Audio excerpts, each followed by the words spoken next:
What is S.I.B.A.M? S.I.B.A.M is an acronym and it stands for sensation, image or impression, behaviour, affect and meaning. Let's have a little look at those pieces.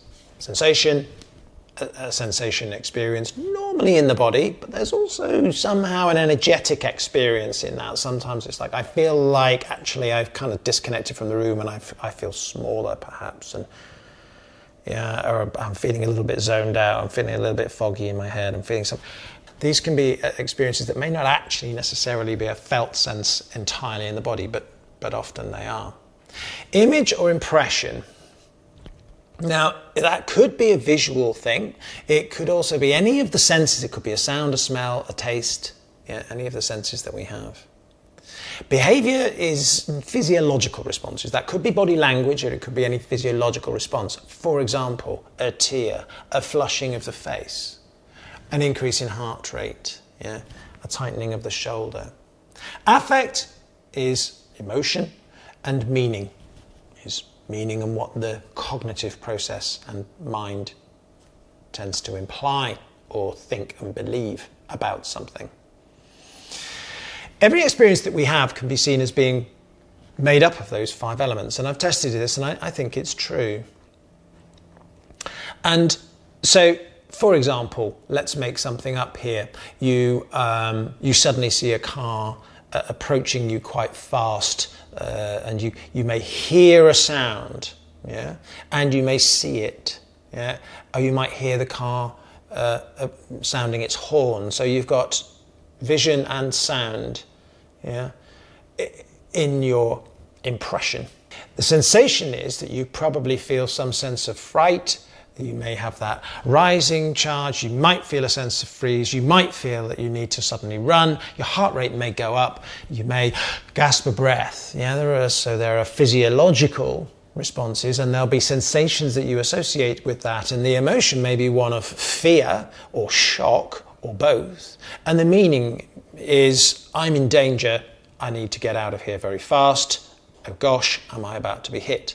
Yeah? So those are our experiences. Now, that's an extreme example, but it could be an even more subtle example. It'll be something you watch on the television. Our emotions are affected by the sound of the music. Try it. If you turn a movie off, the sound off on a movie, and I tell you won't be as affected. It's really interesting. A good friend of mine is a soundtrack composer, and it's really interesting to try to watch the connection between and observe the connection between the emotional response that's created by the music in films. Often what can happen with S.I.B.A.M is what's called coupling dynamics.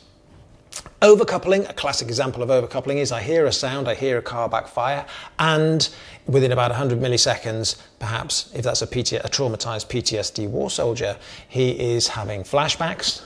Yeah, so he hears a sound, he's having flashbacks, his physiology is, his heart's racing, perhaps he's collapsed to the ground and he's tremoring or he's frozen.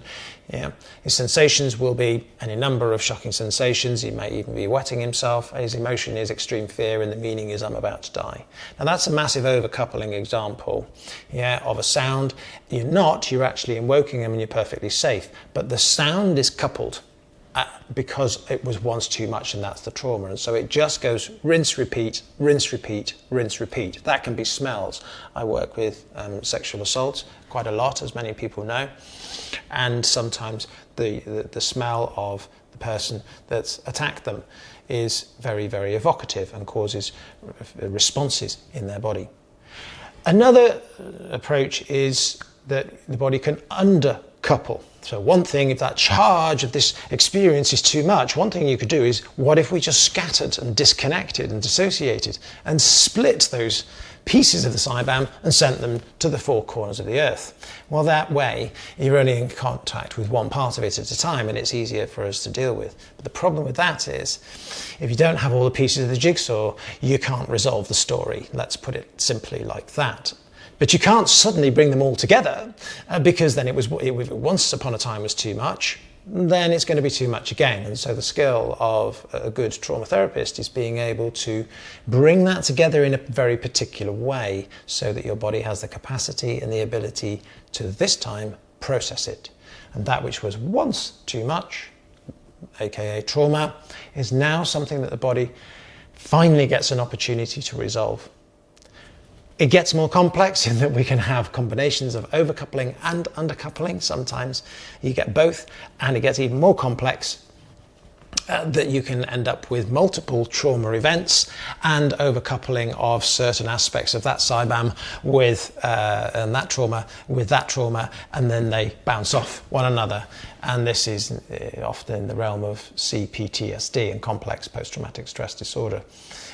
So it's a complicated area, but I hope that that gives some understanding as to the concept of S.I.B.A.M and you know, also how we might be looking at you, watching for things, working with you in assessing this, rather than just talk therapy, which is important, but to see as you speak what is happening in the S.I.B.A.M, see whether your body's processing it properly, see whether it's going, oh, now that's getting dysregulated, it's undercoupled, any emotion that you're feeling there, no, but I noticed that my body's doing this, right. And that's maybe how we would work, particularly from a sensory motor psychotherapy and somatic experiencing perspective.